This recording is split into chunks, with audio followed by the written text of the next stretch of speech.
అబ్బో ఇక్కడ కేజీ చీరలు కొంటే అర కేజీ చీరలు ఫ్రీ అంట. మంగళ్య షాపింగ్ మాల్, కేజీల్లో సేల్, టన్నుల్లో ఆనందం. నమస్కారం, వెల్కమ్ టు ఐ డ్రీమ్. ధర్మ మార్గం విత్ విజిత కార్యక్రమానికి స్వాగతం.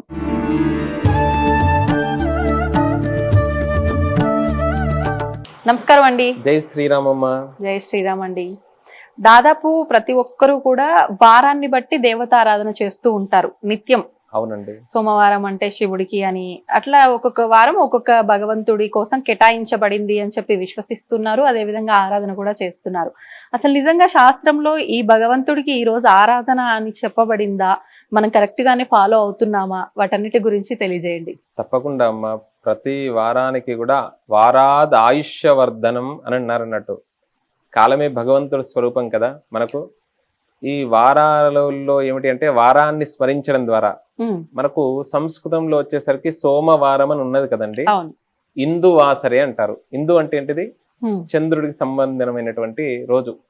మంగళవారాన్ని భౌమవాసరే అంటారు. ఇలా వారానికి అధిష్టాన దేవతలు ఉంటారు అన్నట్టు. ఖచ్చితంగా సోమవారం రోజు పరమేశ్వరుణ్ణి ఆరాధించాలి. శివుడు చంద్రశేఖర చంద్రశేఖర చంద్రశేఖర పాహి మాం, చంద్రశేఖర చంద్రశేఖర చంద్రశేఖర రక్షమాం.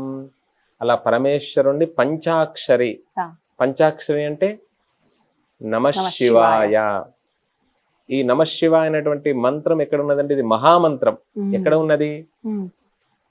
వేదములో, అందులో కృష్ణ యజుర్వేదములో, శ్రీరుద్రములో.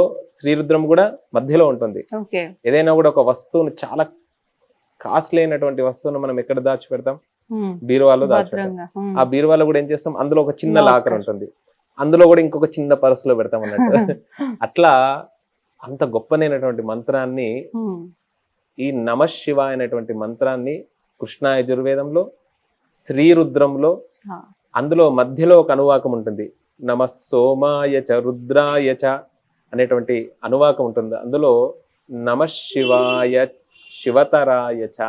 అట్లా అలాంటి మంత్రాన్ని సోమవారం రోజు కనీసం సహస్రం సమయం ఉన్నటువంటి వారు, లేకపోతే 108 సార్లైనా కూడా ఆ రోజు వేరే ఏమి పనులు చేయకుండా పరమేశ్వరుణ్ణి ధ్యానిస్తూ నమ శివాయ నమశివాయ అనేటువంటి నామాన్ని స్మరించాలి. శక్తి ఉన్నటువంటి వారు వైదిక పరంగా రోజు కూడా వైదికులు రుద్రాభిషేకం ఇవన్నీ కూడా నిత్యకృత్యమే. కానీ వారికి ఎవరైతే అవకాశం ఉంటారో వారు దగ్గరలో ఉండేటువంటి శివాలయంలో కానివ్వండి, ఇంట్లోనే ఒక చిన్న శివలింగానికి, అంగుష్టానికంటే ఎక్కువగా లేకుండా ఒక చిన్న శివలింగానికి ఓం నమ శివాయ అని త్రిదళం త్రిగుణాకారం త్రినేత్రంచ త్రియాయుధం త్రిజన్మ పాప సంహారం ఏక బిల్వం శివార్పణం. అలా బిల్వంని సమర్పించడం ద్వారా లక్ష్మీ కటాక్షం లభిస్తుంది. బిల్వ వృక్షం ఏమిటి అంటే లక్ష్మీప్రదం. స్తవ వృక్షోథ బిల్వ. బిల్వ వృక్షం కింద లక్ష్మీ అమ్మవారు ఉంటుందంట. అంత గొప్పనైనటువంటిది. ఇప్పుడు ఉత్తర భారతదేశం, మధ్యప్రదేశ్ వెళ్తే మారేడు కాయల యొక్క జ్యూస్ ఇస్తుంటారు. అంటే ఇది సైంటిఫిక్ గా కూడా చాలా ఆరోగ్యం. షుగర్ కానివ్వండి, బీపీ కానివ్వండి కంట్రోల్ కావాలంటే ఆ శివుడి మీద అర్చించినటువంటి బిల్వాల్ని మరల తీసి వాటిని పాడైన అవసరం లేదు, మనం నీటిలో ఉంచేసి తాగేయచ్చు. లేకపోతే చూర్ణని తీసుకొని లోపలికి తీసుకోవడం ద్వారా ఇటు ఆధ్యాత్మికంగా, ఇటు ఆది భౌతికంగా శరీరానికి రక్ష, మనస్సుకు రక్ష. పరమేశ్వరుడు యొక్క ఆరాధన. చేతులారంగ శివుని పూజింపడేని అన్నారు కదా. అలా సోమవారం పరమేశ్వరుణ్ణి, మంగళవారం రోజు సుబ్రహ్మణ్యేశ్వర స్వామి. మనలో అప్పుడప్పుడు కూడా బుసబుసలు కొడుతూ ఉంటారన్నట్టు. అంటే అధికమైనటువంటి రక్తపోటు అంటారు కదా, బీపీ, ఇవన్నీ కూడా. అందుకనే మంగళవారం శనివారం చాలా నిష్టగా ఉంటారు చాలా కుటుంబాలు కూడా. ఎందుకు అని అన్నారంటే సుబ్రహ్మణ్యేశ్వర స్వామి ఆరాధన చాలా విశేషం. నాగారాధన కూడా అంటారు అన్నట్టు. ప్రతి దానికి కూడా మా కులదేవత తెలియదండి అని అంటే సుబ్రహ్మణ్యేశ్వర స్వామి ఆరాధన చేయమన్నారు. ఎందుకంటే వెంకటేశ్వర స్వామి ఎక్కడి నుండి వచ్చారండి? ఉద్భవించారు వాల్మీకంలో నుండి, పుట్టల నుండి. రాముణ్ణి తీసుకోండి, అమ్మవారిని తీసుకోండి, గణపతికి నాగ యజ్ఞోపవీతం అన్నారు. ప్రతి దేవతామూర్తి కూడా నాగ సంబంధంగా ఉంటుంది. అలా మనలో ఉండేటువంటి అంటే ఆరోగ్యం కావాలి అనుకునేటువంటి వారు, మానసిక ఆరోగ్యము, శారీరక ఆరోగ్యం, బాగా కోపం వస్తే ఏమవుతుందండి, బీపీ పెరుగుతుంది, అనవసరంగా వైద్యులకు ఖర్చు పెట్టాల్సి వస్తుంది. అది మనం కంట్రోల్ చేసుకోవచ్చు. మంగళవారం ఎక్కువ గొడవలు, ఎక్కువ ఇబ్బందులు కూడా మంగళవారాలే వస్తాయి. మనకు సంబంధం లేకుండా కూడా ఒక్కసారే మంగళవారం రోజు తెలియకుండా కుటుంబాలలో గొడవలు అవుతుంటాయి, మంగళ శనివారాలు. అందుకనే మంగళవారం రోజు సుబ్రహ్మణ్యేశ్వర స్వామి ఆరాధన. ఆ రోజు సుబ్రహ్మణ్యాయ నమః, స్కందాయ నమః, చాలా గొప్ప క్షేత్రం ఉందండి తమిళనాడులో. గొప్ప క్షేత్రాలు ఎట్లనో ఆ తమిళనాడులో 6 పడై వీడు అని 6 కడపలు అన్నట్టు, ఇక్కడ మనకు భాగ్యనగరంలో స్కందగిరి ఉంది. అవకాశం ఉంటే మంగళవారం రోజు మీ ఇంట్లో ఆ రాహుకాలంలో దీపారాధన అంటారు. అవకాశం ఉన్నటువంటి వారు స్కందగిరి దేవాలయం, లేకపోతే మంగళవారం రోజు సుబ్రహ్మణ్యేశ్వర స్వామి వారిని స్మరించినటువంటి వారికి చాలా జయం జరుగుతుంది. స్వామి నజానామి శబ్దం, నజానామి చా పద్యం, నజానామి చార్థం, నజానామి గద్యం, చిదేకా షడాస్యా హృదిద్యోతతేమే ముఖాన్నిస్సరంతే గిరశ్చాపి చిత్రం అని అంటారు అన్నట్టు. మురుగన్ అని అంటారు. మురుగన్ అంటే అందగాడు అని అర్థం అన్నట్టు సంస్కృతంలో. ఆయనను మురుగన్ అంటారు. వట్రివేల్ మురుగనొక్క హరోం హర అంటారు. అంటే ఆ శక్తి ఆయుధాన్ని ధరించి ఉంటారు స్వామి. అలాంటి శక్తిని మనకు సుబ్రహ్మణ్యేశ్వర స్వామి ఆరాధన చేస్తే అనుగ్రహం లభిస్తుంది. మంగళవారం సుబ్రహ్మణ్యేశ్వర స్వామి ఆరాధన అంటే మొత్తం ఉదయం అంతా చెప్పలేదు.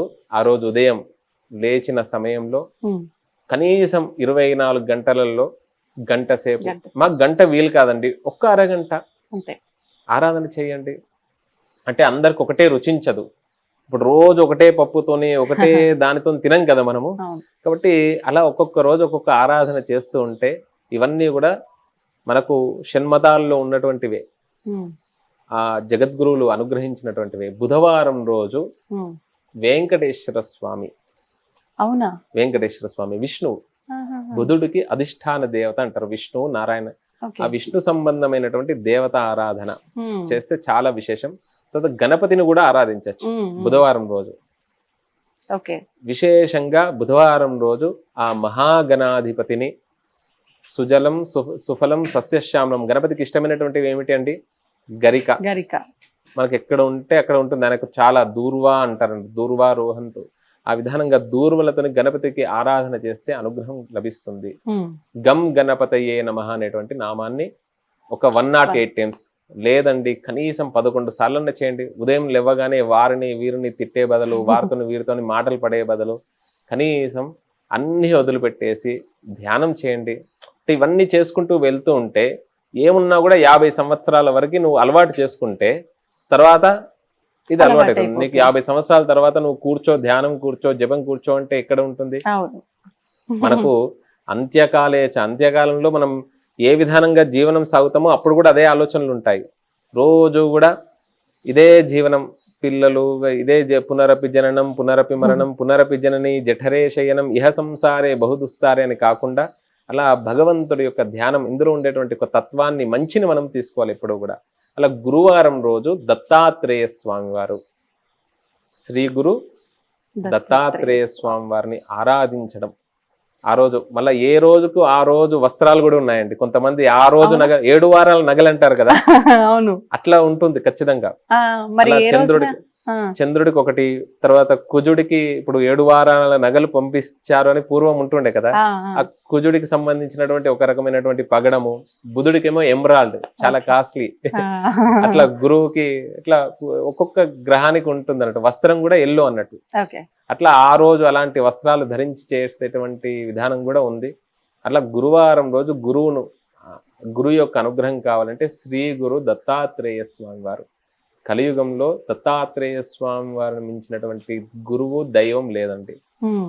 అలా శుక్రవారం రోజు ఎవరండి? శుక్రవారం అమ్మవారు లక్ష్మీ అమ్మవారు. ఆ లక్ష్మీదేవిని ఎవరైతే ప్రతి శుక్రవారం రోజు అందరూ కూడా శుక్రవారం రోజు శిరస్నానం చేస్తారు. ఇంకా మిగతా వారాలు ఉన్నా లేకున్నా కూడా కొంతమంది మిగతా అంటే ప్రత్యక్షంగా నేను పలకను గాని కొంతమంది ఆ రోజే ధ్యానము ప్రార్థనలు కూడా చేస్తుంటారు. వాళ్ళు బయట దేశాల్లో కూడా సుసంపన్నంగా ఉన్నారు. కాబట్టి అట్లా ఆ విధానంగా శుక్రవారం చాలా గొప్పనైనటువంటి రోజు, లక్ష్మీప్రదమైనటువంటిది. వందే వందారు మందారమిందిరానంద కందలం అమందానంద సందోహ సింధురం బంధురాననం అంగం హరే. కనకధారా స్తోత్రం. శంకర భగవత్పాదుల వారు ఒక ఆవిడ దగ్గరికి భిక్షకై వెళ్ళిన సమయంలో ఆవిడ మొత్తం ఇల్లంతా కూడా వెతుకుతుంది. వెతగ్గా ఒక చిన్న ఎండిపోయినటువంటి ఉసిరిక కాయ దొరుకుతుంది. అలా స్వామి వారికి భిక్షగా వేస్తుంది. స్వామి ఒక్కసారి అలా లక్ష్మీదేవిని ప్రార్థన చేస్తాడు. కనకధార, అలా ఆ కనకధార వృష్టి ఆ ఇల్లంతా కూడా సువర్ణమయం అవుతుంది. అందుకనే దక్షిణ అంటే ఏమిటి అంటే హిరణ్యం తుభ్యమహం సంప్రతదే నమః. బంగారం ఏమన్నారు, ఇప్పుడు అన్ని కూడా ఒక్కొక్క దేశంలో ఒక్కొక్క నోట్స్ మన దగ్గర కరెన్సీ విధానంగా మారింది. కానీ పూర్వం ఏమిటి అంటే బంగారమే కదా, అందుకనే అవి రేట్లు బాగా పెరుగుతూ ఉన్నాయి. అదే గొప్పనైనటువంటిది. అలా శుక్రవారం రోజు ఎవరైతే లక్ష్మీదేవిని ఆరాధిస్తారో, లక్ష్మి అనగానే ఏమిటి, వరలక్ష్మి వ్రతం అంటాం. వరలక్ష్మి వ్రతం అంటే ఏమిటి, వరాన్ని ఇచ్చేటువంటి లక్ష్మి అని చెప్తారు. కానీ వర అంటే ఏమిటి, వరుడు అంటే ఎవరండి, పెళ్లి కొడుకు కదా. మన వివాహంలో వరుడిని నారాయణ స్వరూపకంగా భావిస్తాడు. లక్ష్మీ నారాయణుల్ని ఆరాధన చేయాలి. లక్ష్మీ నారాయణ సంబంధమైనటువంటి హృదయం కానివ్వండి, ఆ రోజు ఈ కనకధార స్తోత్రం పఠించినటువంటి వారికి ఆ అమ్మవారి యొక్క అనుగ్రహం కలుగుతుంది. శనివారం రోజండి వెంకటేశ్వర స్వామిని ఆరాధిస్తారు, హనుమంతుణ్ణి ఆరాధిస్తారు. చాలా ప్రధానమైనటువంటి దైవం. చూడండి, ఆ రోజు రాత్రి అంతా కూడా దేవాలయాలు 1 గంట వరకు కూడా, ఉదయం 2 గంటలకు తీశారు అంటే రాత్రి వరకు కూడా అన్నిటికంటే ఆ హనుమంతుడి ఆరాధన చాలా విశేషం అండి. హనుమంతుడికి ఒక ప్రదక్షిణలు, హనుమంతుడు దేవాలయానికి వెళ్ళారు అని అంటే ఖచ్చితంగా మనం ప్రదక్షిణ చేయాలి. ఆయనకు ఒక 11 ప్రదక్షిణలు చేసుకుని, అంటే దేవాలయం విషయంలో. ఇంట్లో మాత్రం ఆరాధించాల్సినటువంటిది హనుమంతుడిని యొక్క స్తోత్రాలు ఉన్నాయండి చాలా విశేషంగా. తర్వాత శ్రీమద్ రామాయణంలో శ్రీమద్ సుందరకాండ అనేటువంటిది, అందులో నమోస్తు రామాయ సలక్ష్మణాయ దేవ్యై చ తస్యై జనకాత్మజాయై నమోస్తు రుద్రేంద్ర యమానిలేభ్యో నమోస్తు చంద్రార్క మరుద్గణేభ్య. లేదండి మేము ఇంట్లో ఇంత పెద్ద శ్లోకం చదువుకోలేమండి అంటారు. ఒకటే నామం అండి, శ్రీరామదూతాయ నమః, హం హనుమతే నమః. మాకు బీజాక్షరం పలకడం కష్టం, సింపుల్ వర్డ్ హనుమతే నమః. హనుమంతాయ అనకూడదు. ఇప్పుడు గురు శబ్దానికి వచ్చేసరికి గురవే నమః ఉంటుంది, కృష్ణుడికి వచ్చేసరికి కృష్ణాయ ఉంటుంది, గణేశుడికి వచ్చేసరికి గణేశాయ నమః ఉంటుంది. అంటే గణేశుడికి నమస్కారము. ఎట్లనో మనం కూడా మీకు ఈ వస్తువు ఇస్తున్నా అంటే ఎలా ఉంటుంది, మీకు అంటే అక్కడికి ఆపేస్తే ఎలా ఉంటుంది, మీరు అని ఆపేస్తే మనం ఏం చేస్తున్నాం అంటే మన యొక్క వాక్కు చాలా గొప్పనైనటువంటిది, వ్యాకరణం చాలా గొప్పనైనటువంటిది. హనుమతే నమః అన్నారు. హనుమతే నమః, హనుమతే నమః. ఆ రోజంతా కూడా శనివారం కూడా చాలా ఇబ్బందులు జరుగుతూ ఉంటాయి.